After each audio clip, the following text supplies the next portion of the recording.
ಸ್ನೇಹಿತರೆ, ಇದು ನಿಜವಾದಂತಹ ಒಂದು ಘಟನೆ ಕೂಡ ಆಗಿರುತ್ತೆ. ಅದು ಎಷ್ಟು ಎತ್ತರಕ್ಕೆ ಹೋಗಿ ಅವರು ಕಪ್ಪು ಬಟ್ಟೆಯನ್ನ ಧರಿಸಿ, ಮಾಸ್ಕ್ ಅನ್ನು ಧರಿಸಿ ಒಂದು ಮದುವೆಯ ಪ್ರಸ್ತಾಪ ಅಂದ್ರೆ ಪ್ರಪೋಸಲ್ ಅನ್ನು ಕೂಡ ಮಾಡಿಕೊಂಡರು. ಸೊ ಇದರ ಬಗ್ಗೆ ಸಂಪೂರ್ಣವಾದಂತಹ ವಿವರಣೆ ಈ ಒಂದು ವಿಡಿಯೋದಲ್ಲಿ ನೀಡ್ತೀನಿ ಸ್ನೇಹಿತರೆ, ನೋಡಿ. ಸೊ ಇದು ನಿಜವಾದಂತಹ ಒಂದು ಘಟನೆ ಆಗಿರುತ್ತದೆ. ಇದು ಜುಲೈ 1, 2026 ನಡೆದಿದೆ.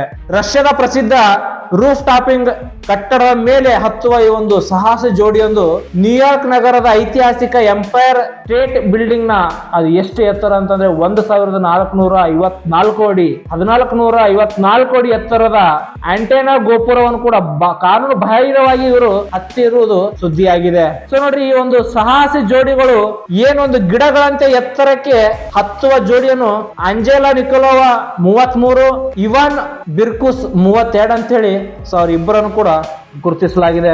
ಸೊ ನೋಡ್ರಿ, ಇವರು 2024 ಒಂದು ನೆಟ್ಫ್ಲಿಕ್ಸ್ ಸಾಕ್ಷ್ಯಚಿತ್ರ ಸ್ಕೈ ವಾಕರ್ಸ್ ಎ ಲವ್ ಸ್ಟೋರಿಯಲ್ಲಿ ಕಾಣಿಸಿಕೊಂಡಿದ್ರಂತೆ. ಸೊ ಇವರು ಒಂದು ಸಾಹಸದ ವಿವರ ನೋಡ್ಬೇಕಾದ್ರೆ ಸೊ ಇವರು ಸಂಪೂರ್ಣವಾಗಿ ಕಪ್ಪು ಬಟ್ಟೆಯನ್ನು ಕೂಡ ಧರಿಸಿದ್ರು ಮತ್ತು ಮಾಸ್ಕ್ ಅನ್ನು ಕೂಡ ಧರಿಸಿದ್ರು.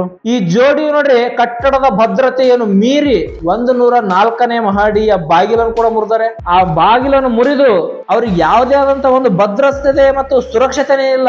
ಯಾವುದೋ ಒಂದು ಸುರಕ್ಷತೆ, ಬಿದ್ರೆ ಪೂರ್ತಿ ಕೆಳಗೇನೆ ಬಿದ್ರೆ ಒಂದು ಸುರಕ್ಷತೆ ಆದಂತಹ ಒಂದು ಸಾಧನಗಳಿಲ್ಲದೆ ನಿರ್ಬಂಧಿತವಾದಂತಹ ಒಂದು ಲೈವ್ ಟ್ರಾನ್ಸ್ಮಿಷನ್ ಟವರ್ ಅನ್ನು ಕೂಡ ಈ ಜೋಡಿ ಹತ್ತಿದ್ದಾರೆ.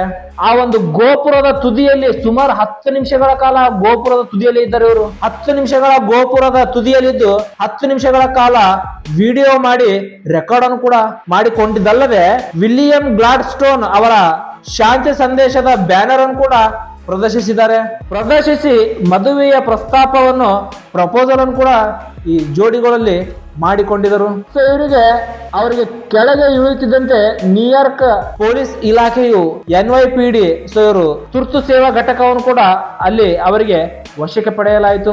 ಆ ಒಂದು ಗೋಪುರ ನೋಡ್ರಿ, ಆ ಒಂದು ಗೋಪುರವು ಸಕ್ರಿಯ ಹೈ ಫ್ರೀಕ್ವೆನ್ಸಿ ರೇಡಿಯೋ ತರಂಗಗಳನ್ನು ಕೂಡ ಅಲ್ಲಿ ಹೊರಸೂಸುವ ಕಾರಣ ಸೊ ಅವರಿಗೆ ಸುರಕ್ಷಿತವಾಗಿ ಕೆಳಗಿಳಿಸಲು ಅಲ್ಲಿನ ಅಧಿಕಾರಿಗಳು ಅಲ್ಲಿರುವಂತಹ ಸಂಪೂರ್ಣವಾಗಿ ಅಲ್ಲಿ ಕರೆಂಟ್ ಅಂದ್ರೆ ವಿದ್ಯುತ್ ಸಂಪರ್ಕವನ್ನೇ ಅಲ್ಲಿ ತಾತ್ಕಾಲಿಕವಾಗಿ ಸಂಪೂರ್ಣವಾಗಿ ಕಡಿತಗೊಳಿಸಿದ್ರು. ಯಾಕಂದ್ರೆ ಅಲ್ಲಿ ಹೈ ಫ್ರೀಕ್ವೆನ್ಸಿ ರೇಡಿಯೋ ತರಂಗಗಳು ಹೊರಸೂಸುವ ಕಾರಣದಿಂದ ಅವರಿಗೆ ಸುರಕ್ಷಿತವಾಗಿ ಕೆಳಗಡೆ ಇಳಿಯುತ್ತಂತೆ ನ್ಯೂಯಾರ್ಕ್ ಪೊಲೀಸರು ಕೂಡ ಅವರಿಗೆ ಬಂಧಿಸಿದರು ಮತ್ತು ವಶಕ್ಕೆ ಕೂಡ ಪಡೆಯಲಾಯಿತು. ಸೊ ಅವರಿಗೆ ಕಾನೂನು ಕ್ರಮಗಳನ್ನು ಕೂಡ ತೆಗೆದುಕೊಳ್ಳಲಾಗಿದೆ. ಸೊ ಒಂದು ಬಂಧನದ ನಂತರ ಈ ಜೋಡಿಯನ್ನು ಮ್ಯಾನ್ಹ್ಯಾಟನ್ ಕ್ರಿಮಿನಲ್ ಕೋರ್ಟ್ಗೆ ಹಾಜರುಪಡಿಸಲಾಯಿತು. ಸೊ ಅವರ ಮೇಲೆ 8 ಪ್ರತ್ಯೇಕ ಕ್ರಿಮಿನಲ್ ಪ್ರಕರಣ ಕೂಡ ದಾಖಲಾಯಿತು. ಸೊ ಅಲ್ಲಿನ ನ್ಯಾಯಾಧೀಶರು ಅಂತಿಮವಾಗಿ ಇಬ್ಬರನ್ನು ಯಾವುದೇ ಜಾಮೀನು ಹಣವಿಲ್ಲದೆ ನ್ಯಾಯಾಲಯದ ಕಣ್ಗಾವಿನಲ್ಲಿ ಬಿಡುಗಡೆ ಮಾಡಿದ್ದಾರೆ. ಸೊ ಈ ಪ್ರಕರಣ ಮತ್ತೆ ಮುಂದಿನ ವಿಚಾರಣೆ ಆಗಸ್ಟ್ 24, 2026 ನಡೆಯಲಿದೆ ಅಂತ ಹೇಳಿ ಅಲ್ಲಿನ ನ್ಯಾಯಾಲಯವು ಕೂಡ ಹೇಳಿದೆ. ಸ್ನೇಹಿತರೆ ನೋಡ್ರಿ, ಇಂತಹ ಒಂದು ಸಾಹಸ ಯಾಕೆ ಬೇಕು ಹೇಳಿ? ಕಾನೂನು ಬಾಹಿರವಾಗಿ ಅಷ್ಟು ಏನು ಒಂದು ಸೇಫ್ಟಿ ಇಲ್ಲದೆ, ಒಂದು ಸುರಕ್ಷಿತ ಸಾಧನಗಳಿಲ್ಲದೆ ಅಷ್ಟು ಎತ್ತರಕ್ಕೆ ಹೋಗಿ ಅವರು ಈ ತರ ಒಂದು ಮಾಡ್ತಾರಂತಂದ್ರೆ ಎಷ್ಟು ಸರಿ?